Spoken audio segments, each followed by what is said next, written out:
guess who finally got a new tripod, bitch? So, there's nothing in this world that I love more than TV. I mean, I love any type of storytelling, and if we're being honest, my favorite kind is musicals, but Broadway's been closed for a year. Obviously, like most people during quarantine, I've been consuming oh so much television, and not all of it is fresh for me. Where are my anxiety people at? We love a good rewatch. And I like to think that I have pretty good taste when it comes to television. Like, I will go off about my favorite TV shows for hours and tell you exactly why they are groundbreaking and visionary. And there's a lot of shows that I could do that with. And there's some shows that I love where I'm like, I get why someone would think this is bad. I would describe them as guilty pleasures if I believed in guilty pleasures, but instead I would describe it as just like things that I like that other people would probably judge me for liking. You know, being a young woman with an opinion. So one of these not so guilty pleasures that has just held me in its grasp for so long is Criminal Minds. And listen, those of you who don't watch the show, I already know what you're saying.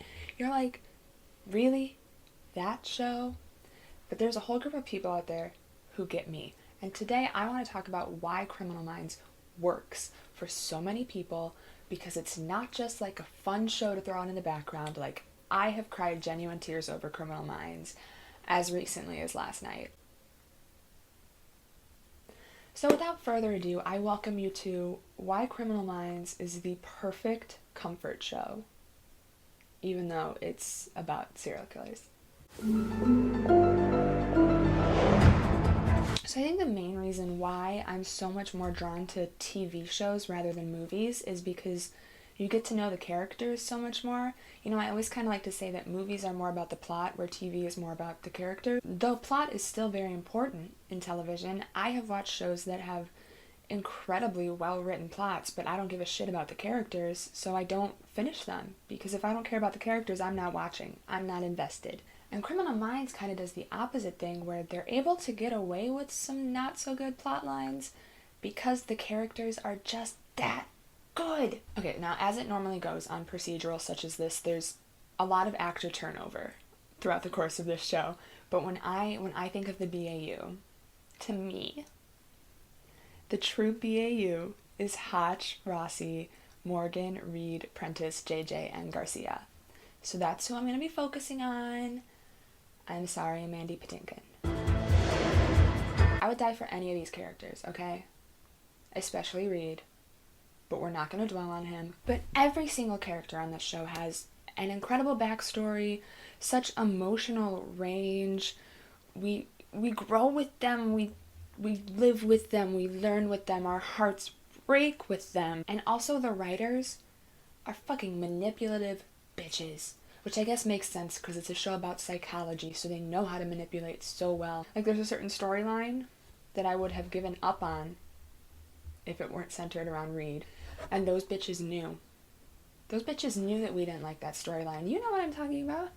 But I watched that season anyway because I needed to know if my baby was gonna be okay. I knew that the writers were manipulating me the whole time, and I was like, God, they're so good at it. But it's not just that the characters are so well written, it's the relationships between the characters that are so well written. This team, the behavioral analysis unit, truly is a family, and they will say that at any moment. But they also are excellent at showing the relationships in a like show don't tell kind of way. I've taken creative writing classes. Like, there's one episode where the BAU is solving a case in Las Vegas, which is Reed's hometown, and while he's there, he starts having flashbacks of something from his childhood, so he basically lies to the team and is like, I'm gonna stick around my hometown a few days more, you guys go back. And they're like, okay, and you think they go back, right? And Reed's investigating this old crime that he's having flashbacks of. He comes to his hotel room, the door's open. He's like, what? He opens the door slowly, and Rossi and Morgan are in there watching TV, and they're like, we're here to help you. And he didn't even tell them. He did not tell them that he was staying back. He did not tell them that he was working a case. They just knew something was wrong, and so they stayed. I mean, talk about warm fuzzies, which you would never expect a show about psychopathic serial killers to give you warm fuzzies, but it gives me the warmest of fuzzies. Another thing that I love about the relationships between the characters in this show is that it has multiple, really well developed, supportive female friendships, which ain't it sad that that's a hard thing to find, but it is. So you may have heard of the Bechdel test. If you haven't, it's basically a test to see how well a movie or a TV show or piece of media does with female representation. And the test is basically, do two named female characters have a conversation about something other than a man? That's how low the bar is, and most things don't pass it. What's even harder to find than a piece of media that passes the Bechdel test is something that has more than one really well-developed female friendship. Because so often in shows and movies, the only female relationships are competitive ones, whether they're competing over a man or a job or a raise or whatever. It's far too often that we see women competing instead of women supporting women. And when we do see women supporting women, we often just get one pair, one friendship, and then a whole bunch of male friendships. And now I'm not saying that Criminal Minds is some perfect feminist show, because they also have plenty of sexist issues, which I could make a video just this long about all the bad things about Criminal Minds and be just as passionate about it. I'm aware of its flaws. But the bar is just that low, that having multiple female friendships makes me go, how feminist. But the women of the BAU never compete with each other. They're always lifting each other up. They're always providing each other support. There's never a moment where they're competing over a man or a job or anything. They just love each other unconditionally. And there's something so beautiful about seeing genuine, supportive female friendships on a TV show. Made his move. It must be serious. Ladies, this is Brad, a real FBI agent. Really? Really. No way. Mm-hmm. That's exciting. What's it like at Quantico? It's quite impressive. Oh, do you have to carry your gun and badge with you everywhere you go? Affirmative. Can we see it? Let's see what? Your badge. Please. Oh, sorry, that's... Classified. Figures. Of course. Tell me, Brad, does it look anything like this? Or this? Or maybe this?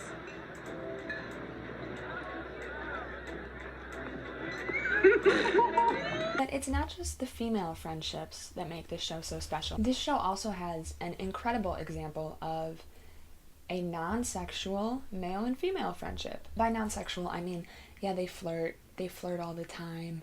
Okay, they're always flirting, but there was never romance between them. I mean, obviously we have multiple male-female friendships in this show, but I'm talking close male and female friendship who love each other but are not in love. Walking HR violation, that is Morgan and Garcia. Now, Morgan and Garcia flirt nonstop. That's their thing. They're always flirting. But there was never a moment in the show where you thought they were going to get together or where it felt romantic. It's just a wholesome male-female friendship. There's always that debate of, can a man and a woman be just friends? And Morgan and Garcia are that. I mean, they express all the time that they love each other. But you never get the feeling that they're in love. They just love each other. They are so supportive. They are there for each other no matter what. They are family. And they never even kiss. They never have sex. They just are best friends. And it's really fucking cute, because too many times a really cute male-female friendship gets ruined by them getting together, both in real life and in shows. And even our unit chief, Agent Hotchner, who, talking about that actor is a whole other thing, because homeboy kicked a writer. Hotch as a character, he never smiles. He's a team leader. He's very you do this, you do this. But he loves his team, and he will break the rules for them like that. If the head of the FBI or their unit chief, Strauss, will tell Hotch that one of the agents can't do something, he'll be like, Strauss told me you can't. And then they go do it anyway. Characters on this show are incredible. I love them, and they love each other. Feels like I'm watching a group of friends when I'm watching this show. I feel like I'm friends with each of these characters, and I think the reason why you feel that friendship is because the friendship between all of them is so strong, and you see the unconditional love that they have for each other, And you can't help but feel like you're a part of that, even though you're not, and they're fictional characters. I'm well aware that this is like, but we've been inside for a year. Let me be friends with fictional characters. And now it's time for reasons why Matthew Gray Goobler is the love of my life. One of the things I did was I hand-built this fireplace because the masons that were doing it were kind of too skilled, and I wanted it to look like a drunk gnome had built it in the 1800s, and I'm the only person who's bad enough at masonry to build exactly like a drunk gnome. All right, so next up, we're going to talk about the storylines, because they're so unique and so fun, except for that season when Reed was in jail. Fuck that. So I used to watch every crime show under the sun. At far too young of an age, too. When I started watching Criminal Minds, I wasn't binging it on Netflix, okay? I was catching reruns on A&E and Ion Television.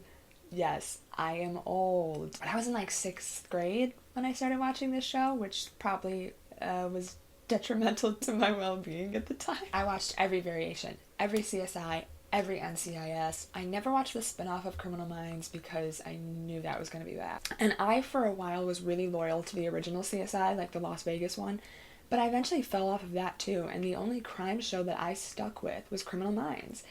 And I think, other than the characters, one of the main reasons why I stuck with Criminal Minds was the way that they solve the crimes in this show. You know, they don't do it through physical evidence, they do it through psychology. And that's so cool! Like, they'll go to a crime scene, and it will seem like there's no evidence, but they can still gather evidence just by, like, why did the unsub choose this location? What about this meant something to them?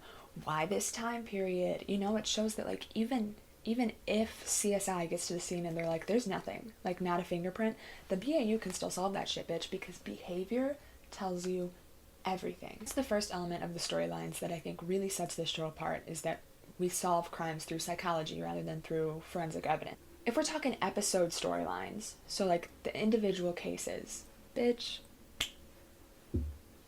these writers are so fucked in the head. The things that they thought of to make this show. This is where you're going to see the effect that watching this show in 6th grade had on me, but my favorite episode, which was also directed by my husband. The unsub in this episode, if you haven't watched the show and you're very confused by this terminology, unsub means unidentified subject, aka the bad guy. Okay, I'm really about to expose myself. I shouldn't have said that this is like my favorite episode. The unsub turns his victims into human marionette puppets, but they're still alive. And I don't just mean he like dresses them up like puppets, like he does the whole, I got no strings. Hi. So I decided not to put in clips of the storylines that I'm describing that are graphic, just in case anybody that's squeamish is watching this, but I'll put the episode numbers that I'm talking about in the description if you want to go watch them. But I don't want to show anything icky in case somebody doesn't want to see it. Okay. And so in order to manipulate them like they're puppets, he has to dislocate every joint in their body.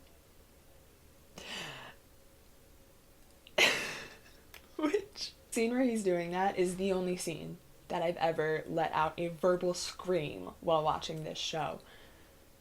It's bad. But it's also so unique. Like, who the fuck would have thought to...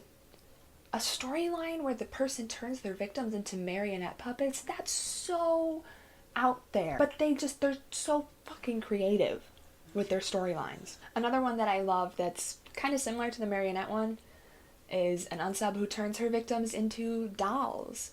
The dolls one is actually a really good example of something else that I love about this story, which is they explain the killer's actions without excusing them. Because I'm a big believer that no one is born evil. When I was in high school, I did a project on nature versus nurture and serial killers, and there is, you know, a certain amount of genes involved, but to an extent, a lot of it has to do with the way they were raised. You know, I think if someone suffered tremendous amounts of abuse, that's by no means an excuse for them to start fucking killing people. But what Criminal Minds does is it shows why they kill. with still not saying this is okay, but in saying this is why they are the way that they are, because I think it's important to know that. And I bring this up with the doll episode because basically this girl was sexually abused by her dad. He gave her these dolls as presents because abusers often do that, and then she lost the dolls, and she was so attached to them she had to recreate them.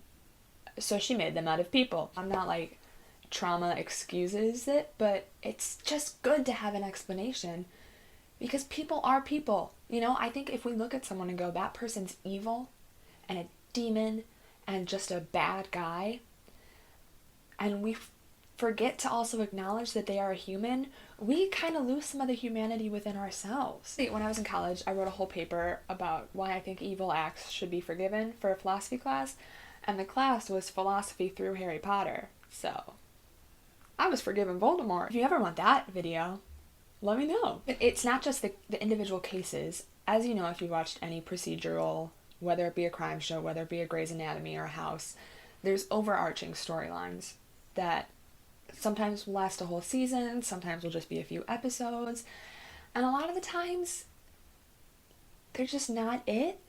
But Criminal Minds' overarching storylines, except for the time that Reed was in jail, fuck that, are so good. So good. They make you want to keep watching. Like, okay, one of my personal favorites, there's a killer called the Replicator. They don't pick up on him right away because his cases aren't really tied together, because he kills in a different way each time. But each way that he kills is based on a former case that the BAU has worked, right? So only they would know. Dallas PD discovered an unidentified male body with the mouth sewn shut. Like the silencer. It's obviously a copycat. Yesterday while we were in Florida, a body was found in the desert outside Las Cruces, New Mexico. A man had his leg amputated and replaced with the leg of someone else. Someone's out there mimicking the crimes we've solved. This is now an active case, which we'll be investigating along with our other cases. And then after they pick up on him, he keeps just recreating these cases that they've done. Like, he makes marionette puppets, he fucking exsanguinates someone, and that was another thing that happened that season. Another great thing about this show, the vocabulary I learned, exsanguination, meaning to drain one's blood. I promise I'm not a psycho. So the Replicator gets built up pretty much for an entire season. Y'all, when they first bring him up, and there's like 3 cases that you've seen the BAU do, you're like, oh shit. Because that's something that like is only fun for people who are fans of the show and have seen all those cases before and are like, oh my god, someone's stalking the BAU. And when the Replicator finally, you know, reaches his peak and he gets revealed, he's played by Mark Hamill, which, like, come on. But they didn't have to spend the big bucks to get Mark Hamill a bunch because he's only in like 1 or 2 episodes total. And at least for me, I was never like, alright, just show the fucking Replicator already. Like, the way that they paced it and the way that they set it up so that only once every few episodes you'd be like, oh, we found another case that's based on one of our old ones. You're like, alright, this is weird. And it builds up slowly, and then it builds up kind of quick. So what starts off as him copying their cases turns into him stalking the BAU. He has pictures of all of them. He has information on all of them. He sends flowers to JJ at the office. And they're able to make this persona so terrifying and enrapturing without ever showing his face. And then obviously it's amazing because it's Mark Hamill, but they didn't need to pay him for a full season because just the idea of this character was so well written. So good. And now we've got another of the reasons why Matthew Gray Goobler is the love of my life. Got, of course, a gourd. You want a gourd? Who wants a gourd? Wait, you right there. Wait. Alien girl. Oh my gosh! What if I poked your eye out? Obviously, when it comes to shows such as this, there is a formula. To a certain extent, every episode is the same. But I think the thing that makes Criminal Minds work so well is that the formula for this show is particularly addicting. So I'm going to walk you through any given episode of Criminal Minds. Someone gets murdered in an extremely horrific way. Like, I'm talking gruesome. The killer has already killed a bunch of other people. The BAU gets called in. As they're looking, another victim gets abducted. But they haven't found the body yet. So it's a race against the clock. And then, I shit you not, at the last possible second, I'm talking the unsub, like, has a gun to the victim's forehead and then Morgan kicks down the door, FBI, put him up! So the episodes start with, here's something fucking disturbing and heartbreaking and that no one should go through, and end with, but this last person's gonna live. Right? So you know the horrible thing that's going to happen to this person, and then you see them get saved. And it is a rush like no other. Most of the time we get a happy ending, you know? Even if something sad happens, we do still get, they usually save at least one victim, which is fucking addicting, okay? Because when you think about all the bad that's out there in the world, and probably how rare that actually happens, that someone gets saved just in time, it's nice to live in a fantasy where people get saved right in the nick of time. And the formula also works in a way that makes the audience feel smart, because they just drop these little clues throughout the episode. After you've watched the show enough, you know what those things mean. You know, like, talk to anyone who has watched all of Criminal Minds, and they will tell you that they could be an FBI agent. Like, I could solve a crime, I'm telling you that right now. And could I actually? Probably not. But that's just how smart the show makes me feel, right? Because to me, watching the show is like solving a puzzle. Every episode is like a little puzzle. It's so fun. And you may be saying, haven't you watched this show multiple times? Yes, I have. Okay, but here's the other beautiful thing about rewatching Criminal Minds. There's so many episodes, you can't possibly remember them all. I just started season 6 on my, I don't even know what number rewatch, and I can't tell you how many episodes have felt new to me watching them again, because there's just too many to remember. Hey, look, it's one more reason why Matthew Gray Goobler is the love of my life. Now, as I said, I could make a video just this long about the things that are wrong with Criminal Minds. Like this scene where they're doing a sting operation, and when they finally make the call to go into the unsub's apartment, you realize that everyone on the block was an FBI agent undercover the whole time, and people are like pulling guns out of the hood of cars, and it is so funny. I literally like pee my pants laughing every time I watch that. It's literally one of the funniest things I've ever seen. So even the bad moments are good moments because they're hilarious. But I do understand if you strongly dislike this show, why you have your incorrect opinion. I do still believe it's incorrect though. And granted, I can talk about how much I love Criminal Minds for hours. I haven't watched the last 2 seasons because it does go downhill. There's so many seasons that are so good that it's like the bad ones at the end don't even need it, because there's still like fucking 10 really good seasons, which is more seasons than most shows have total, let alone good ones. So if you ever judged Criminal Minds, think again. And just watch yourself. Just give it a try. Because that shit will have you. So thank you guys so much for watching. To all my Criminal Minds fans out there, let me know down below who your favorite unsub is. And I'm so sorry if I didn't touch on one of your favorite characters. But like I said, the team to me just doesn't have Mandy Patinkin in it. I love Mandy Patinkin, okay? This was just not his shining role. Alright, I'll see you guys next time. I have to poop so bad. Subscribe!